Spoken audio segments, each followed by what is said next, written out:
that's my advice to anyone who's struggling is just stop acting like you're not struggling. Like admit that you are, acknowledge that you are having the biggest role to play. Maybe other people have little tiny factors in it, but you are the main character in that struggle. And then start the awareness on how to heal that struggle. Yeah, I think most people don't like to admit that they're struggling. I mean, we kind of go through our lives because life on the internet is a comparison game. And so, if you. I think life in real life is also a comparison game a little bit. I don't think it just stops at the internet. Yeah. Yeah. Well, again, that's what we're working on is to not be that. Welcome to Her Unshakeable Confidence with dynamic mother-daughter duo Simone and Olivia Knego, where they discuss the secrets of transformation and how to build bold confidence and unwavering resilience. From intimate conversations with inspiring guests to sharing their personal journeys of triumph and challenge, Simone and Olivia create a supportive space where every woman is encouraged to rise above her fears and love the woman in the mirror. Tune into Her Unshakeable Confidence and join this special journey of connection and growth. It's like catching up with old friends who inspire you to be bravely and uniquely you. Welcome to this week's episode of Her Unshakeable Confidence. I'm Simone Knego. And I'm Olivia Knego. And today we have a special guest, Kayla Fite. She is joining us in Sarasota. Are you in Sarasota? Or are you in? Yeah, I'm in Sarasota. Sarasota. Yeah, so we're so excited that you're here. We've kind of started something new with how we just jump right in. Your bio and everything will be on show notes, but we just jump right in. So the first question I want to ask you is just about advice you would give to a woman who is struggling right now. First thing that comes to your mind. Ooh, struggling with anything, just in general? Yeah, I'll just go back to what I always say, and my number one advice is to start with the first A that I always do when I'm approaching someone or sharing anything I'm struggling with is just that acceptance piece.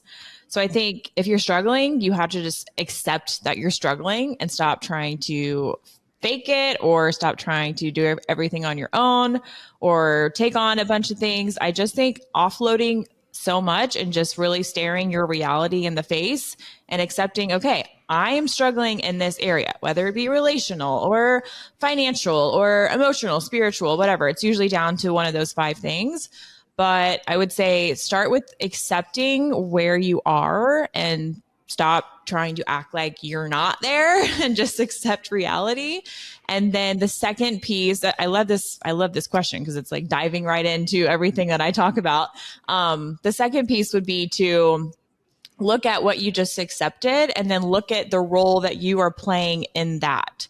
So clearly you are responsible for your life. No one has puppet strings over you or over your life. So really start to accept the fact that you are playing a role in your struggles or in your suffering, and then look at what you can start to do about that. And I think once we can actually stop blaming people for our lives, then that really takes the accountability piece.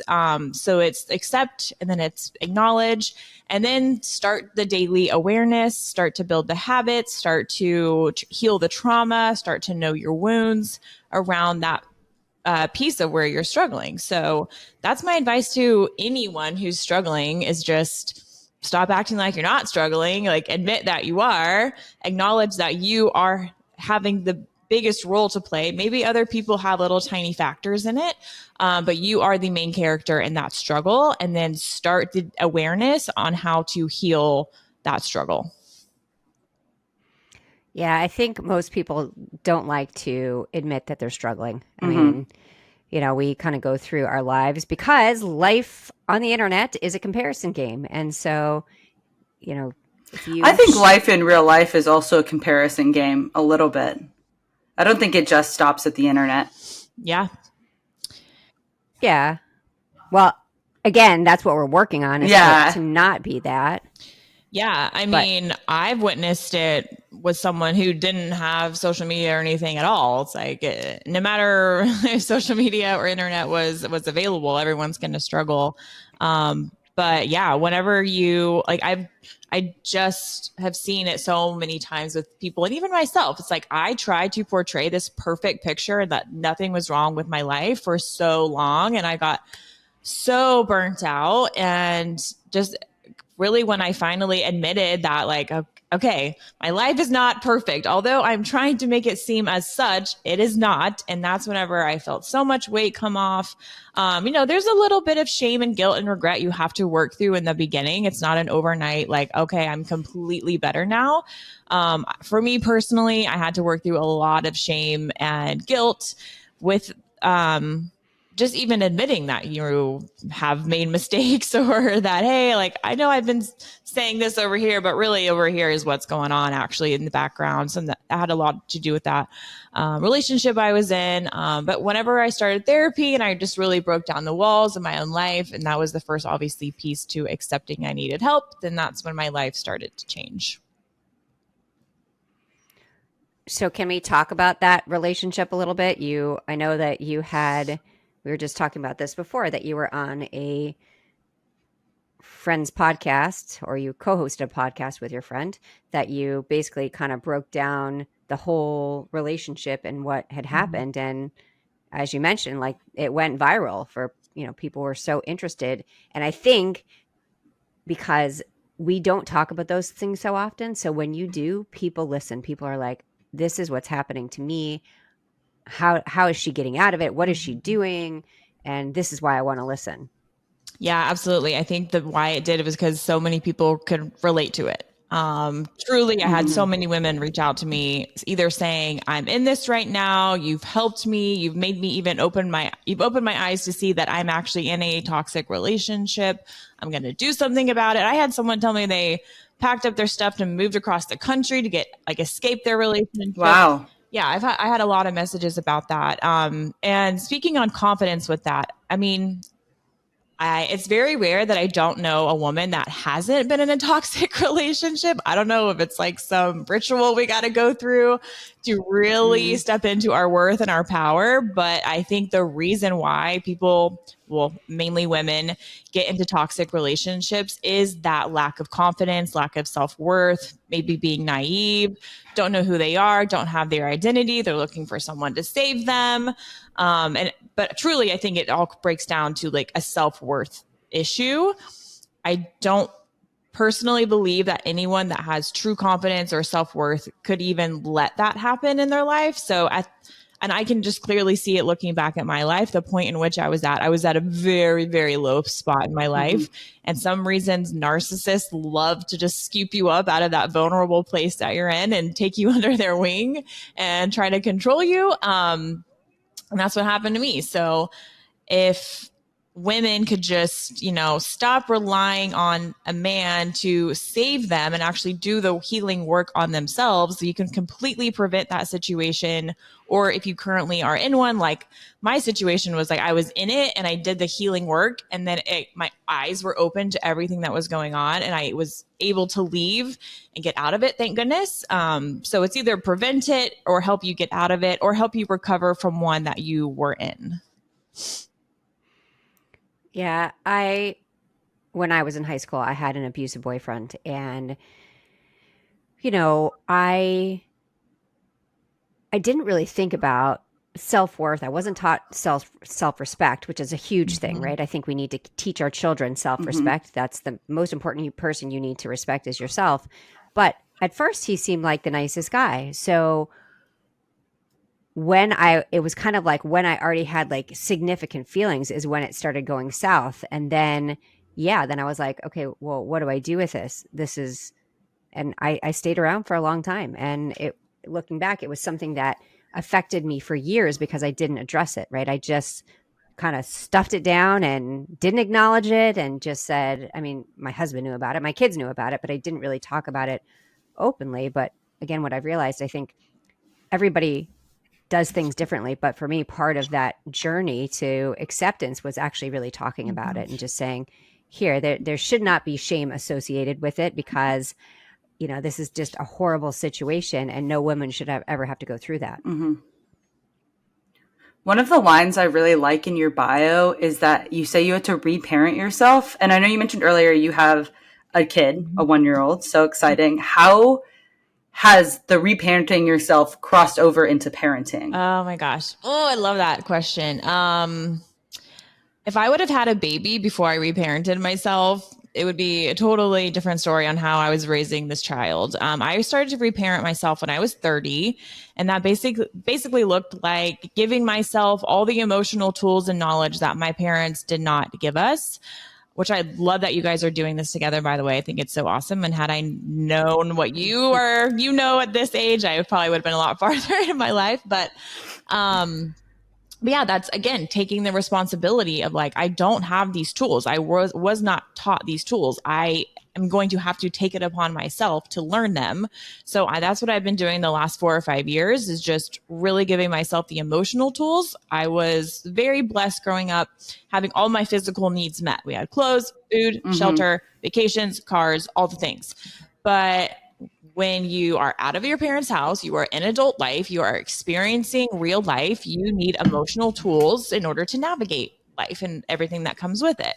So I've reparented myself. I am totally going to do things, not everything or 100%, complete opposite of what they did. But I just know now, like, okay, this affected me so bad as an adult. Like, I'm going to make sure to give my child the tools he needs to not ever have to experience it, or, not to say never experience it. He still might. But I think one of the best things about my husband, and why I'm so glad that he is the parent of my child, is that his parents and dad really stressed like individuality with him. And that's not something that I was given. It was very much like, you need to be like this. You need to look like this, act like this, dress like this, talk like this, whatever. And his parents very much were like, dude, you're the shit. Like, you're the best. Like you are where it's at. Like, you are, whatever you think is cool is cool. Like, don't not buy those shoes because someone's going to make fun of you. And he really stressed, like,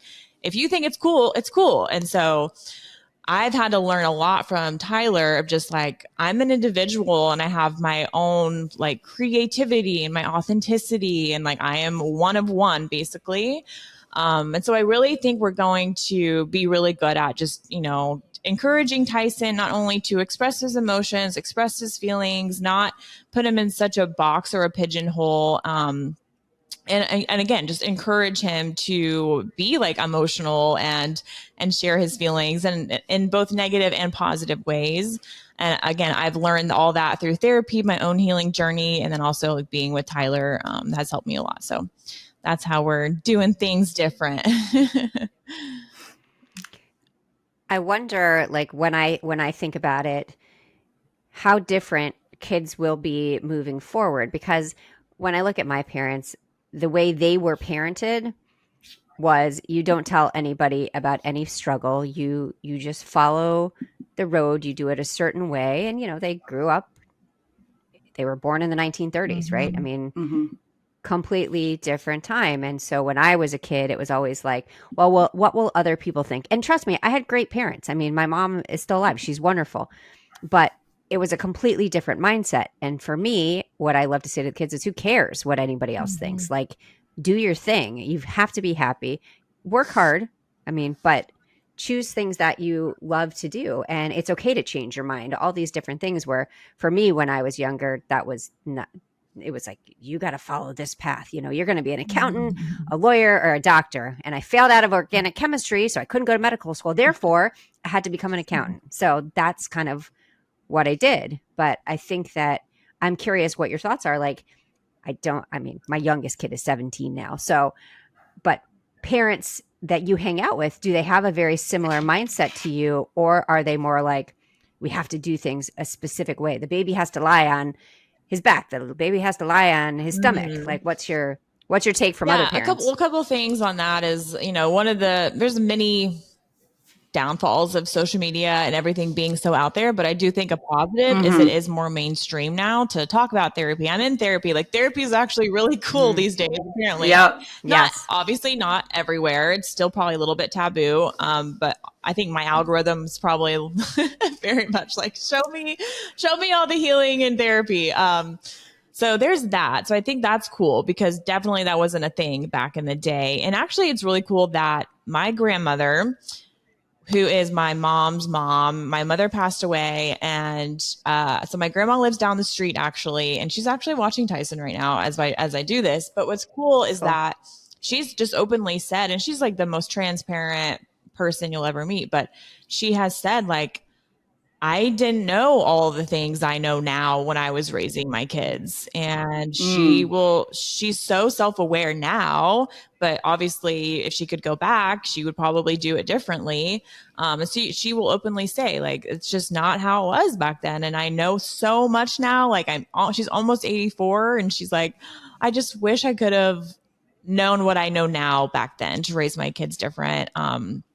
Just a little like side note is that she had 2 kids, my mom and my mom's brother. On her side, there's a lot of mental illness. There was, I think, 4 suicides on her side. And my uncle tried to commit suicide. And then my mother actually did take her life. So I just think maybe that would have helped play a factor in their upbringing as far as like, because my mom just had a lot of shame and she just tried to be perfect all the time. And so I just think, maybe that would have been a little different had that generation known differently. But back to your question, my friends that are parents, I mean, I definitely but I associate a lot with people who obviously are on the same wavelength as me and think the same. I only have like 2 or 3 trusted moms who I do go to for advice that I know that we align on so many things as far as, medicine or doctors or food or habits or, the way we raise them. So I have like 2 or 3 trusted friends, and then I really don't take advice from anyone else that I know would think differently. But I think moms these days, there's still a lot of work to be done, but I think they are becoming more self-aware. There's the whole like gentle parenting thing. I haven't really quite got to that phase yet, but I'm not really sure how I'm going to navigate that. But I just want there to be a lot of transparency in our family. I think with my family, like you just said, it was just so like, we don't talk about anything bad. We don't talk about anything that's other than it's very surface level. Like, what's for dinner? What sports we got going on? Like, do you have any homework? And then just never went anything deeper than that. So I just want there to be a lot of like depth and transparency in our family, and like nothing is off the table. You can tell me anything and I will not judge you. I will still love you. So that's really my advice to people, is to just not shame your kid or not make them think you can't tell them anything. One example, sorry, I'm rambling, but one example I have is like in high school, like I just could not tell my parents anything. I started to lie more. Obviously, it's like, I'm going to lie if I can't tell you the truth. So I lied. I did things. I said I was doing things I wasn't doing. Anyways, I was at like a small house party, and this party ended up getting like robbed, and they had like a gun. Wow. Yeah, they had a gun. And so once we saw the gun, everyone ran and fled. And I like sprained my ankle because I was wearing wedges. I was like, why was I wearing wedges at a house party? And anyways, like I didn't tell my parents because I was more terrified of telling my parents than what I had just witnessed. Like I was terrified to tell them that I was at a party, because I knew it was going to be like, well, why were you at a party? Just stuff like that. It's like, I shouldn't be scared to tell the people who I'm supposed to trust the most with like information like that. So eventually I did tell them, and it was all good and whatever. But again, it was just like that shame piece. And so I developed so much shame in my life. That's been the biggest emotion I've had to overcome, is just shame, because I was never directly told like you're shameful, but like body language and like not being encouraged to express your feelings, you build up shame. Absolutely. So can we revisit what you kind of said almost in passing about your mom committing suicide? Because I did not know that piece. Yeah. So yeah, and it's a very, very, very long story. This could be like a lifetime series. I feel Yeah. like. But just kind of cliff notes, I guess. I have 3 siblings. Growing up, like I said, like my parents were amazing parents as far as taking care of us. My mom got to be a stay-at-home mom. My dad worked. He was an entrepreneur. He did very well. He was like very financially well off. And we were like, not like super wealthy or rich or like anything like that, but we were just like upper middle class, like had a nice house, semi nice cars, whatever. But my mom didn't ever have to work. Fast forward, all of the kids are grown and out of the house. And obviously, this is all in hindsight and reflecting back on my parents' relationship. Because growing up, I aspired to be my parents. Like, I thought they had the best relationship. But looking back, I can now see differently is that they just weren't emotionally deep individually or together. It was just like, let's take care of the kids, let's take care of the house. We don't really have like a deep, deep, deep connection. And so when all the kids were out of the house, they were grown, they were all in college, whatever, married, getting married. It was just my dad and my mom. And I can't tell you exactly what happened, but my opinion is just that my mom really started to lose herself because her identity was being a mom and being a wife. And my parents started to have problems. There was like mental illness going on in the house.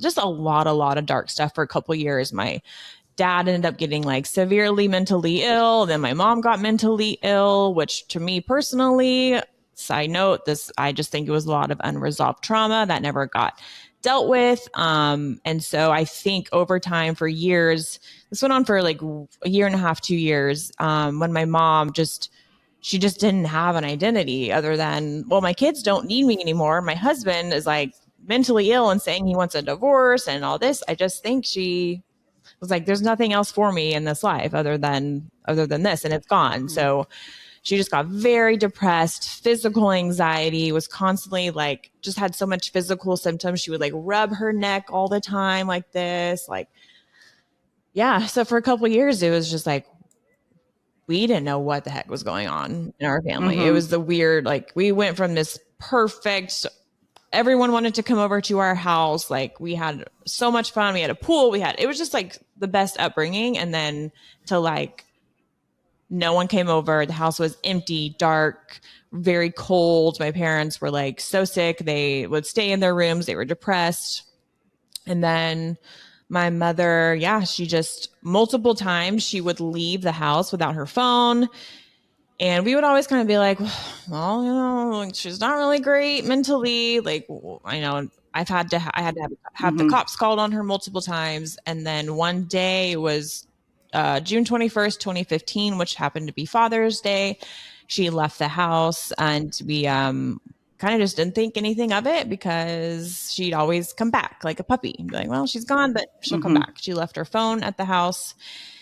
And my little brother and little sister ended up getting on the computer and tracking my dad's credit card. So we saw that she had checked into a hotel like around like 4 or 5. And then around like 8 or 9, they decided that they were going to go try to talk to her or try to find her. So they went to that hotel that she was at. And the front desk lady didn't want to tell them any information about my mom. Obviously, I think it's illegal to give information about a guest, their room.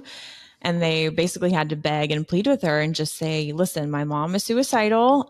We are here because we need to either talk to her or, take her home. And the lady eventually broke down and let them know what room she was in. They went to the room and they knocked on the door and they heard her inside. And so like, hey mom, like, come out. It's, Kayla, or it's April and Coven. Like, we just want to talk to you. And then my brother will tell you that he actually heard her put bullets in a gun. He like heard bullets clinking together. And then the next thing you know, within 30 seconds, there was a gunshot and they ran down the hall, got in the elevator, went down to the front desk person and told them what happened. And she ended up taking her life in a hotel with my little siblings outside the hall. And so that is what horrible unresolved trauma will do. Yeah. Honestly. Yeah, it's really, really sad. So that was 10 years ago this year. So let's talk about happier stuff Yes. now. So let's talk about what you do now. And I would love for you to tell your wedding story because, Florida is such a great place to get married, especially during hurricane season. We'll start it like that. You want to talk about the wedding? Yeah, let's talk about the wedding first, and then we'll go on to what you do. Yeah. So Tyler and I, we met in September of 2020, kind of started dating December 2020. And we've been together ever since. We were together 2.5 years, and then we found out we were pregnant. So got pregnant first, but did things a little backwards. Got pregnant, and then we got pregnant in June, July. So the next year, we obviously wanted to get married and stuff. We knew we were going to be together forever, but we wanted to get married on 10/10, which is both of our favorite numbers. So we always are like, we have to get married on 10/10. Well, 10/10/2024, I was pretty pregnant, and I was like, listen, I'm not getting married in a wedding dress with a big old bump. So we didn't do it that year. And then we had the baby in February 2024. I'm sorry. So I was pregnant 2023, sorry. And then had Tyson in February 2024. So this coming up October, I was like, okay, it's perfect. We can plan a wedding now. We have a baby. I'm not pregnant. We have 5-6 months to plan it. So we had a 100-person wedding planned on Siesta Beach. We had the location. I'm not a super big wedding kind of person, so it wasn't going to be anything fancy. But the most thing we were excited about was just we had a lot of people flying in. My whole family from Oklahoma was flying in. All their kids were going to be in the wedding. Our friends were flying in. Our friends here were going to come. And yeah, about a week out from the wedding is when all the storms started rolling in. The biggest hurricane, I think, to date, or maybe the top 3, I don't know, was rolling in right into Siesta Key, on the day of our wedding on 10/10. I remember my little brother was the first to call me 5 days out maybe. And he told me they weren't going to come. And I was like, oh my gosh. So at that point, I'm just thinking they're the only ones going to miss the wedding. And I'm like, dang it. I'm so sad they're going to miss. And then people start dropping like flies because they're seeing the flights, they're seeing the weather. And I'm like, what do we do? So we still just wanted to keep that date. It was super sentimental to us. So let's see. I think the wedding was going to be on a Thursday. And so on Monday morning, before it got really crazy, we did evacuate to the panhandle of Florida where there was no storms. And we were able to elope. My sister was able to change her flight and fly into Fort Walton. She got ordained on the internet. And wow. And still cool. made it out to marry us. But I think we were talking about it before, when we were packing up our house, evacuating, putting shutters on, I wasn't honestly going to grab my wedding stuff. I was just like, well, we'll figure something out. We'll get married when we get back, or we'll wait, or whatever. It's you know what? Let me just grab our stuff just in case. So I grabbed my dress, his clothes, the rings, and I think that's it. And yeah, nothing else. And so very impromptu elopement, very last minute. We still did it on 10/10 in Rosemary Beach, Florida. My sister got us married. My sister reached out to some news stations. We had 2 news stations come out and document it and then interview us. Wow. Yeah, about evacuation, elopement, and from Hurricane Milton. But it was cool. It's a cool story. Again, the goal was to get married on 10/10, and that's what we did. So yeah, that's so special. Yeah, it was fun. It's definitely very, very memorable. Yeah. That just sums up our life, honestly. It's this is why I don't plan anything, because hurricanes can ruin my plans. I'm not a planner. I'm not a far out planner. I like to plan within 2 months. 2-month range is good. That gives me okay, I don't think anything is going to happen in the next 2 months. So yeah, it's so unpredictable here. Okay, so then going into what you do now. I mean, I love that you have a little boy, which is amazing. So, and I know you're super into fitness, and would love to hear about more about what you do. Yeah, I think what I do now has been a journey, and the last 10 years, honestly, has led me to where I am now. After my mom passed away, I spent about 2 years just like deflecting it and denying it and not actually facing what happened. Again, going back to my acceptance piece of just like, because I didn't know how to talk about my feelings, I just swept everything under the rug. It was like, well, that's life. And oh, well, it happened. So I was pretty into fitness then. I started a online fitness business in 2015. I had so much happen in 2015. I started a business. My mom passed away. I had just gotten married. I've been married before. I don't know if you knew that. So I have been married and divorced before. And so I started an online fitness business. Then I did personal training. I did that in Oklahoma for a couple of years. And then I moved to California because I wanted to get more opportunity with health and fitness. Did that for 3 years. Had some pretty cool opportunity. That's when I got into my horrible relationship. And then when COVID hit is really when I started to do the healing work on myself. And so through that journey, I kind of turned fitness, health and wellness coach, nutrition, fitness model, sponsored athlete into more like a holistic mental health advocate who loves to share about emotional health, because at the end of the day, you can have a rockin' bod, but not have a rockin' mindset. And you actually need your mind more than your body. So through my just journey and experiences, I've just shared so much through the podcast. I started Habits You Love podcast actually about 3 years ago around this time.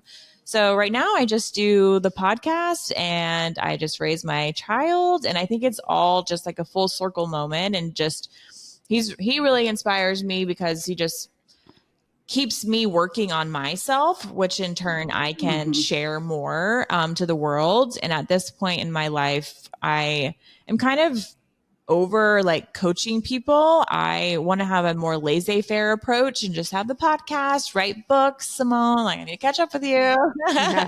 Write books, do speaking engagements. And like, I kind of just want to have this like laissez-faire, inspirational approach to helping people as opposed to like coaching one-on-one or anything like that. So that is what I do.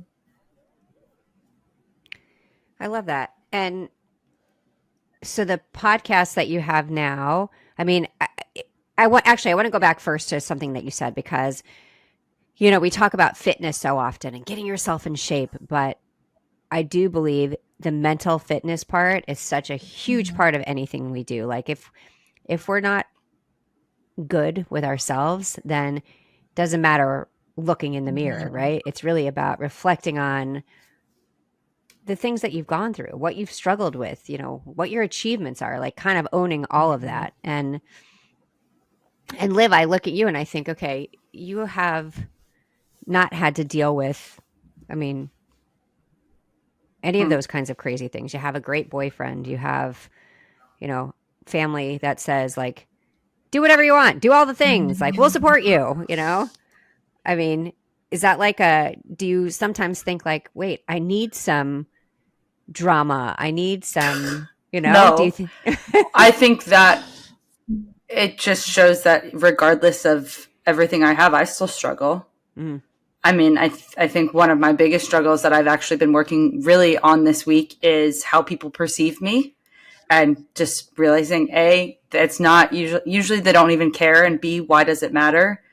And I mean, I've been given every resource. I'm in regular therapy. I have been for a while now, and I still struggle. And I think that that's the important part that I want to highlight, is that no one's going to be perfect, and it's always going to be an uphill battle. And some weeks are a lot better than others. But I mean, I think like mental fitness is the same as physical fitness. It's something that you don't just, once you hit your goal weight, you're not just done. And it's, once you hit your goal mental health, you're not done. It ebbs and flows just like everything else. And it's a constant work, constant battle, honestly. I think there's this assumption that, so, I mean, the reason I said it like that was that, so you come from a good family, you're doing all these things, and life has to be perfect. Again, there's no such thing as perfect, but I think sometimes people want to know that they're not the only one struggling, right? Yeah. So I was talking to someone the other day, and he was telling me this story about a woman who she was giving this speech about happiness. And when she told him this, she gave the speech to him, and he said, "You're missing a really key part, which is you didn't share with what you struggled with." And so people are going to look at you and say, of course she's happy, she's beautiful, she's thin, she's got this great life. But you need to lead with, hey, this is what I went through to get to this. These are the things I struggle with every day still, because people do want to know that they're not alone in this. And I think the more we talk about things, the better it gets. Yeah. I love, Kayla, how you're so into therapy and highlight that so much, because it's something that I kind of unintentionally do in my life. I'm very open about the fact that I go to therapy. And like when I think I had a good session, I always kind of like my conversations the next day kind of like, oh, this is what my therapist told me. And I think it's so important, even if you don't think you have deep-seated traumas or whatever, like your struggles aren't enough. That doesn't matter. Everyone should go through. And that is something right there that you need to unpack in therapy, that your struggles aren't worthy enough of therapy. You need to go to therapy to talk about why you don't think you need to go to therapy. Yeah, exactly. Yeah. Well, what you just said was interesting, because it's like if we could brag about going to our therapist as much as we brag about having a personal trainer, it's the same thing. It's like I'm going to my personal trainer to get a session because I need to fix my body. I'm going to my therapy because I need a session to fix my mind. It's the same thing. So we just have to have, it's not as taboo to go to your personal trainer and spend $100, but it's more taboo to have a therapist. So you pay $100. Not really sure why. Yeah. I think that's such a great way of putting it, because people be like, oh yeah, my personal trainer came over today. But you want to talk about your therapist. They're like, ooh, yeah. And it's like, about that. Which I think it's changed a lot. I mean, I do think for it sure. has, and if we can get people to keep talking about it, but yeah, it's like, I always feel so much better after therapy. And I'm sure people feel the same way about a personal trainer or a workout. It's like, yeah, I'm sore the next day. Like I can feel it in my body. But then mentally we're like, wow, I feel so clear headed. I feel so refreshed. I feel like brand new. It's like, it's the same thing. It's the same thing. But your mind, well, maybe it won't. Maybe not always last as long as your body, but I think it's important to keep it in tip-top shape. Yeah, and I think it's that constant. It's not like you go one time and everything's better. I mean, so I'm really big on positive affirmations, and I've had a few people now say to me, "Oh, those don't work." I'm like, "Well, tell me how you tried them." Well, I tried them once. They don't work. I'm like, "Oh, you tried them once. Okay. So you went to the gym once and you got in shape. You took one Spanish lesson and now you're fluent in the language." Like all these things that people have this thought process of like, okay, it didn't work right away. And people do that with dieting too, right? They like, oh, I ate healthy for a week and nothing's happening, right? Okay, well, you got to think about all the things. And the same thing with therapy. Like things don't happen overnight. Everything is one step at a time. Yeah, absolutely. Olivia, do you mind me asking how old you are? Yeah, I'm 22. Okay, 22. That's what I thought. Because what I think about in my mind is like, I didn't realize any of this till I was 30. So I had so far back to go to catch up to 30. Like I always say like, what do I say? I can't remember, but basically, sorry, I'm trying to say that if you could start as early as possible, like your emotional and your mental and your physical can kind of all be in line and like kind of go through life together. Whereas like my physical was so far ahead of my mental and emotional. So I had to like stop in my tracks and go back and be like, I have to work through so much to get like caught up with my physical age, my body. But if I had done this when I was 15, 18, 20, then like, I feel like I would just be like in line, if that makes sense, if that's a visual. So for 22, sure, you're like, yeah, I'm going to struggle my entire life probably, but I have the awareness to like, okay, I'm struggling with this. Let me work on this. But for me, I built up so much that like I had to unpack a lot and I had to work on one thing. And then I was like, okay, I got that done. All right, what's next? Like work on that thing. Whereas I would have rather just worked through it in the moment as opposed to it building up like a mountain that I had to overcome. And I think there is kind of, it's lessening, but still a sentiment, especially around like males my age, that like, I'll put these problems off later. Like, so I'm in law school right now. And so a lot of what I talk about in therapy is like my struggles with that. And a lot of it is like the social anxiety that comes with that. But I think a lot of people my age have the mindset, well, these problems won't exist 3 years from now when we're out of law school. Therefore, I'll just wait until I'm out of law school and then we won't have them anymore. And I'll just wait until I'm out of my 20s and more stable, and then I won't have the problems that I currently have. But that's not how that works.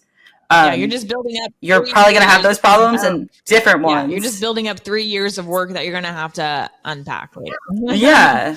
Yeah. And I think one of the things I like really am trying to do right now is like people are employed in their fields for a reason.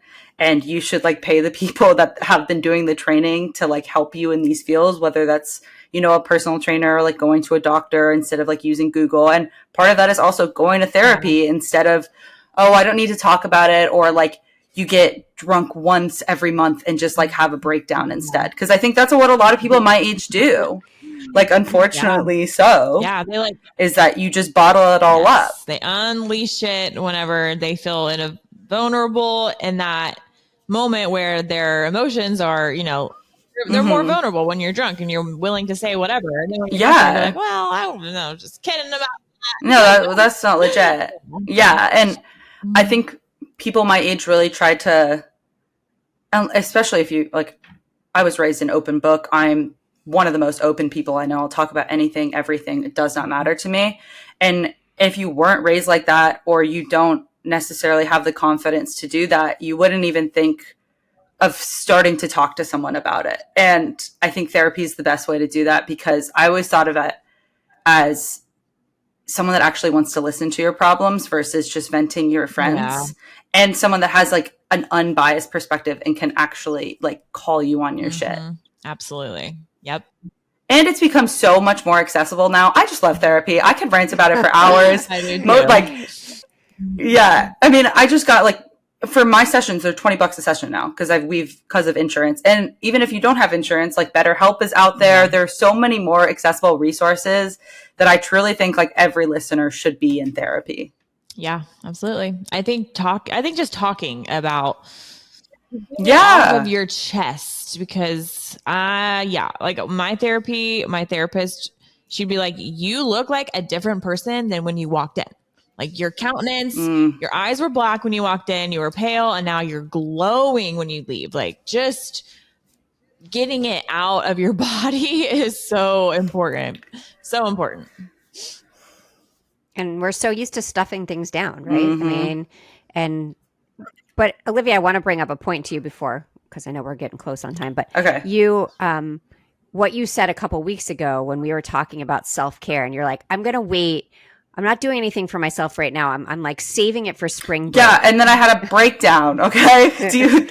So we had that whole episode where I was like, I can't do that anymore. Right. And so the same thing with talking to other people, like why therapy is so important when you're younger, so that you're not holding all these things in and then everything's just going to explode out, right? You're like every day and what I loved what Kayla said, you're working on it in the moment. You don't have to go back to when you were 13 years old and this happened. Like you're working on it in the moment, which I think is key. And yes, everyone listening should be doing this. So it's so important. I just released an episode on triggers. And I think when you do wait that long, you will start to notice you are experiencing triggers. So that is a big part of therapy, is just like, why do I react this way when this thing happens? This is a pattern in my life. When this happens, I either like shut down, I withdraw, I get physical symptoms, I cry, I get emotional. So I think triggers are a big piece where you could just start to understand yourself and get curious. Like think about when you get the most worked up, when your emotions are really heightened, and be like, that is a trigger, which means that is a unhealed wound, which means it stems from childhood. Literally just start there.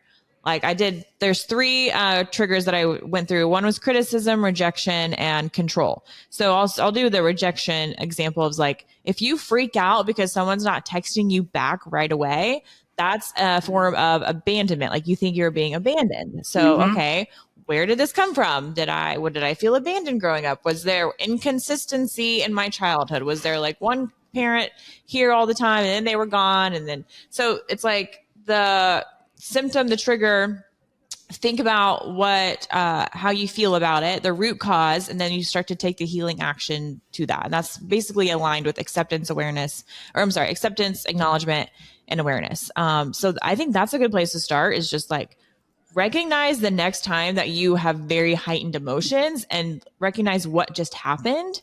And then that's a big clue as something you need to work on. Because think about it, like usually during the day, we're just fine. We're fine. But of course, things are going to happen where we do have those heightened emotions, or we have those physical symptoms where we have anxiety, we have a tight chest, we get shaky, we get nervous, or we're irrational, or we lash out. And so that's another way that people can just start. If they're like, well, I cannot go to therapy, I don't have any money. Okay. Like literally just journal about your triggers. Yes. And start to recognize when they happen.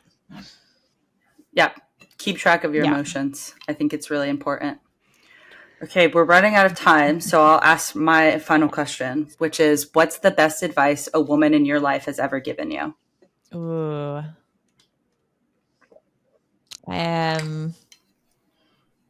Okay, I know you asked me this before the form, and now I can't remember what I said. I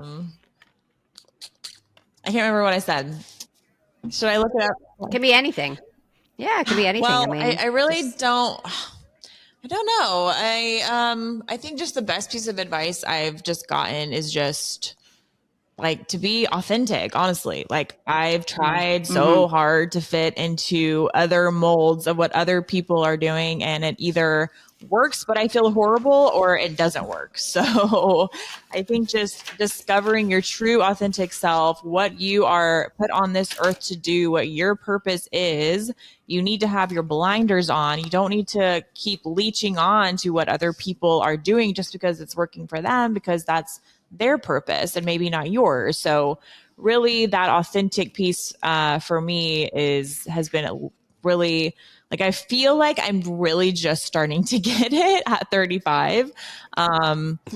I will say, I don't think, I even started the process again, like 4 or 5 years ago. So I think of myself almost as like a 5-year-old in a way. Like I picture my birth as when I started to do the healing work. So I can't sit here and be like, yeah, I'm 35, but it's like, really, I'm really only like 4 or 5, because I've only had these tools for that long. Whereas if I would have had it when I was 20, 22, I could look at my life and be like, okay, I should probably be farther than that, since I've been doing this for 10, 15 years. But so I have to give myself grace, and just, again, I feel like I'm just now really stepping into that authenticity and being more confident and going after things without so people pleasing or perfectionist, or being like, what are people going to think? Or like, or this isn't what I've been doing the last 10 years. I think that's a big one for me, is like, how will people react when I like change what I'm doing? Like you kind of said, how will people perceive me?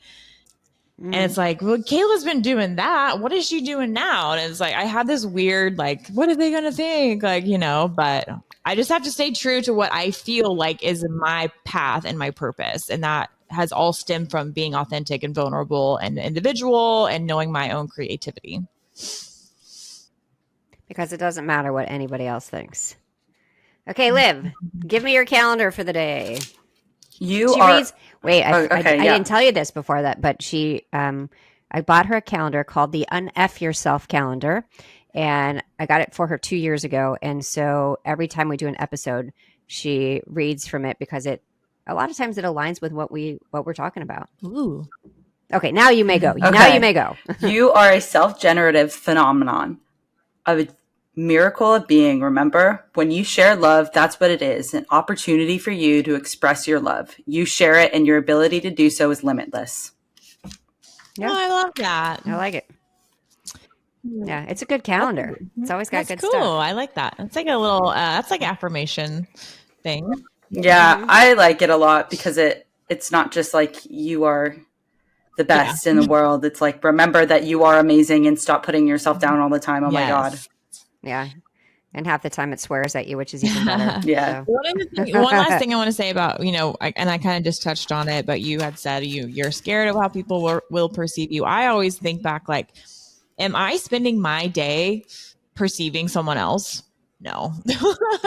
So it's kind of like when people are scared to go to the gym because they'll be judged. I'm like, but would you go to the gym and just sit there and judge someone the whole time? Probably not. So you have to think about how much energy and time you spend thinking about someone else's life, because really we're all just pretty self-absorbed in our own life to care what anyone else is doing. That's what I always do. Yeah. There was a time where I remember I was sending an email for something and the person didn't respond. And so I was saying to my husband, oh, I must have offended them. I must have done this. I must have done that. And he's like, Simone, they're not even thinking about you. Like, they probably didn't even see the email. You're like, you're so caught up in this. And, he was absolutely right. They're not thinking about me. They don't care what I'm wearing to the gym. They don't care what my hair looks like. Like, nobody's out there just going, oh, I'm going to judge everybody I see today. Like, no, we don't. We trust me, people do, but that's not how we go around living our daily lives. So, yeah. Okay, so where can people find you? Yeah, so I am actually trying to get a lot better at TikToks because it's way better than Instagram right now. So I'm on TikTok at Kayla Fite or Habits You Love, Instagram Kayla Fite or Habits You Love. Currently redoing my website, so that's down, but it's either KaylaFite.com or HabitsYouLove.com. Everything Kayla Fite or Habits You Love. I see a theme. Yes. So any socials, YouTube, Facebook, that's what you can search and you'll find me. Yeah. Fite. Awesome. Fite. Yes. Perfect. And we'll have all the information in the show notes as well. Okay, our confidence tip of the day. Confidence doesn't start with I'm ready. It starts with I'm willing. Willing to show up, willing to try, willing to be seen, even when it's messy. The more you practice willingness, the more confidence follows. Always remember, you are unshakable. Thank you so much for joining us. Bye, guys. Bye. Thank you for listening to Her Unshakeable Confidence with Simone and Olivia Knego. We hope this episode has made your day just a little bit brighter and given you the inspiration you need to confidently go about your week. Always remember to be authentically you. Don't forget to like and subscribe so you never miss an episode. And feel free to connect with them on Instagram at Simone Knego and at Olivia Knego. Till next time.